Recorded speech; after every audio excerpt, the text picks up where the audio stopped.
guys. So ayan, isang nyog lang binili ko. Tama-tama lang yan. Tayo ng alamang. Ito. Lagay mo na lang dyan.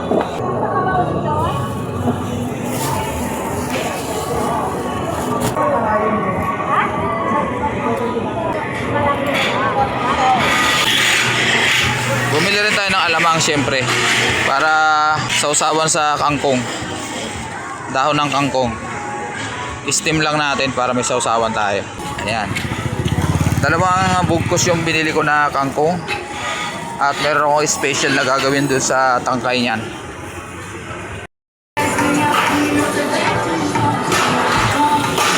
So, bumili rin tayo ng isang pirasong liempo. Thank you. Thank you po. Ayan. So ayan, kompleto na tayo guys. Meron naman tayo dong luya, tsaka sibuyas. Kumuha ako ng bawang dahil wala akong bawang doon. Naubusan. So ayan, tara guys. Samahan niya ako sa pagluto ko ng special na ginataan. Okay. Yung ating lulutuin.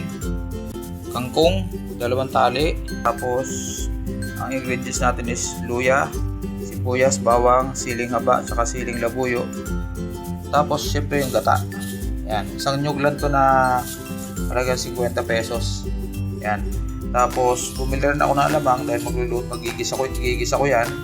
Gigisa ko yung alamang para sa talbos. Parang steam lang yan, para sa usawan lang to. May kalamansi pa naman ako dyan. Tapos yung steam, yan yung kadalasan natin tinatapon pag napitas na natin yung tangkay. Pero this time, pakinabangan natin yan. Gagawa tayo ng special na ginataang tangkay ng kangkong. Okay? Okay, standby. So, unahin natin yung tangkay. Siyempre, yung ating gagawin, yung ating i-steam. Dalas kasi yan, sinasayang natin tangkay. So, magagamit yan para sa isang masarap na menu o ulam. Yan. Ito ginagawa namin nung araw pa. Kasi palibasa mga Bicolano kami. Natira ako sa chewing ko nung araw sa Pasay. Puro mga Bicolano rin. Saka yung nanay ko. Ito ang inuulam namin. Sarap. Yan. Sika natin makay. So ito guys, nahiwalay ko na yung pinakantang talbos. Ito yung talbos. Tapos ito yung tangkay. Ito. Sinamahan ko rin ng konting dahon para medyo may kulay siya. Kasi ito, pag tangkay lang, hindi masyado mapapansin. So ayan, nilagyan ko rin ng konting dahon. Tapos sinama ko yung medyo matitigas dito. Yung medyo matitigas dito na dahon, sinama ko rin dito. Ayan, para may green siya ng konti. So ito, siyempre hugasan natin maigi. Ayan, para matanggal yung mga dumi-dumi dyan. Lalo na to. Ang paghugas nito guys, bago natin hiwain, hugasan muna. Kasi pag hiniwa na natin yan, malilit kasi hiwa niyan. Mangyayari, papasok yung tubig yan, magtutubig. Okay. So yun guys, naka-ready na lahat ang ating ingredients. Pati yung pangalawang piga. So ayan, hihiwain ko na ang tangkay ng kangkong. Ayan, bilisan ko na lang para hindi masyado mahaba. So ganyan lang kaliliit ang ginagawa ko paghiwa niyan. Ayan. So, minadali ko na lang yan, fast forward para hindi masyado mahaba. Marami-rami rin yung tangkay na yan. Yan. Tapos, sinamahan ko na rin siyempre yung dahon para medyo may ibang kulay naman dyan sa tangkay. So, ayan na siya. Yan. So, magpapakulo na tayo ng gata. Sama na natin lahat ng mga ingredients dyan.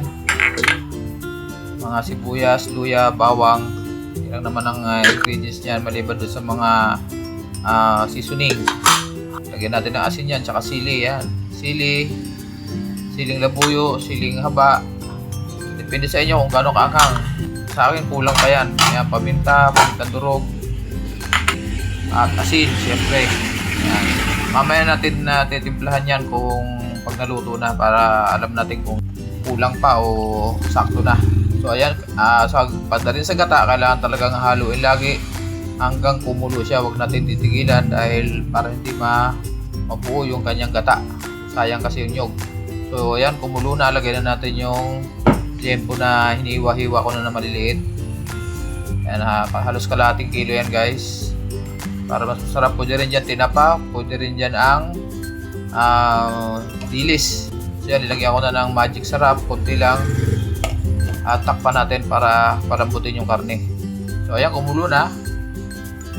Lagyan na natin yung pinakang hiniwa natin na tangkay. Yan. Sarap yan guys pag naluto.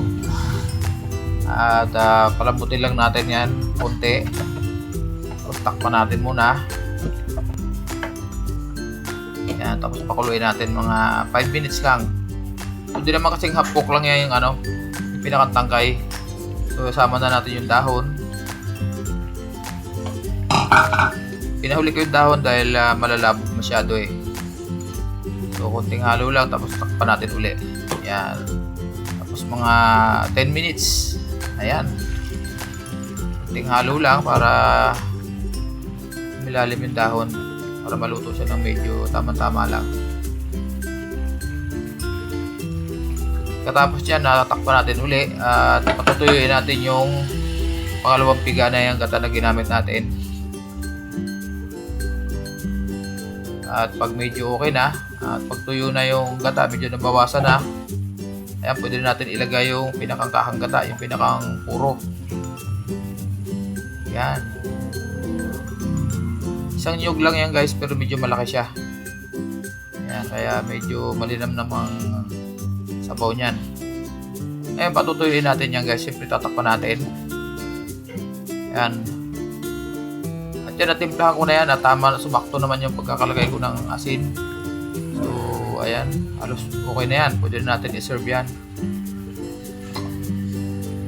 Siyempre lagay natin sa ating serving bowl. Tanghali na, 12:30 na guys ngayon. Ano ba ngayon, August 3 yata ngayon o August 4, wala alam yung pecha. Ay, August 3 nga, August 3. Siyempre samahan nyo kami at kakain kami ng aking bunso. Yan, luto na. Sarap yan guys. Nagmamantika yung kanyang gata. So let's eat. Kain na guys. Sakto, medyo maambon-ambon dito sa Cavite ngayon. Kaya medyo paparami tayo ng kanin. Pero tama-tama lang. Siyempre mas masarap kung magkakamay. Dahil ginataan yan. Yan, medyo mainit guys ang bagong kanin. Bago yung kanin, bago lahat yung ulam. So, fast forward ko na lang uli para medyo hindi na masyado mainip ang ating mga viewers. So guys, gayahin nyo to guys kung bihira nagluluto kasi ng ganito, yung tangkay ng kangkong. Karamihan kasi tinatapon lang, halimbawa magsisigang, hindi naman lahat sinasama, di ba? So sasayang lang. So ngayon lang ako nagkaroon ng time na magluto kasi nga wala akong masyadong repair ngayon. Dalawa lang yung gagawin ko dyan mamaya sa labas. So ayan, fast forward ko lang. At di na ako nagbanto guys, tama na yung kanin. Kasi baka masobrahan naman tayo. Pero magme-merienda ako mamaya alas 3. Promise. Ayan, yung kasalo ko yung aking bunso na lalaki. Dalawa lang naman kami rito, kaya tama lang yan sa amin. Hanggang bukas pa siguro yung ulam. At medyo umuulan-ulan dito, kaya tama yan. Mamayang gabi, yan pa rin ang ulam namin. So yung dahon kanina na hinimay ko ay na-steam ko na at naigisa ko na rin yung alamang bagoong. Hindi ko na pinakita. Siguro almusal bukas. Ayan, thumbs up daw sabi ni Matski. At syempre tubig. Maraming salamat. God bless po sa ating lahat. Matski TV. Bye bye.